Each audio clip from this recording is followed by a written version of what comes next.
Keyboard છું. હું પ્લાસ્ટિકનું લંબચોરસ સપાટ છું. મારા પર ઘણા બટનો હોય છે.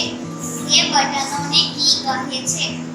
મારા પર 100 કરતાં પણ વધારે બટનો હોય છે, જેમ કે લેટર કી, નંબર કી, ગણિતની સૂચનાઓ, વિરામ ચિહ્નો વગેરે.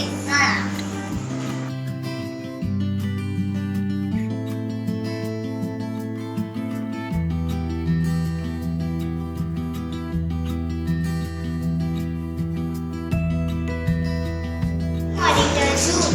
હું ટીવીના પડદા જેવું દેખાઉં છું. તમે ડેટા દાખલ કરો છો તે કઈ ટાઈપ કરો છો તે મારા પર દેખાય છે. તમે મારા પર આવું જોઈ શકો છો. ગ્લાસ છું. હું નાનું પ્લાસ્ટિકનું સાધન છું. મારા પર 2 કે 3 બટન હોય છે.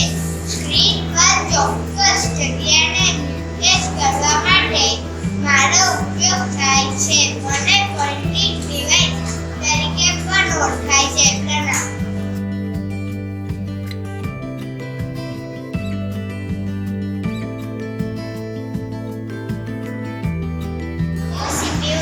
મારું પૂરું નામ સેન્ટ્રલ પ્રોસેસિંગ યુનિટ છે. મને કમ્પ્યુટરમાં દાખલ કરાતા ડેટાને હું પ્રોસેસ કરું છું. મને કમ્પ્યુટરના બાજુમાં રાખવામાં આવે છે. મને કમ્પ્યુટરનું મગજ કહે છે.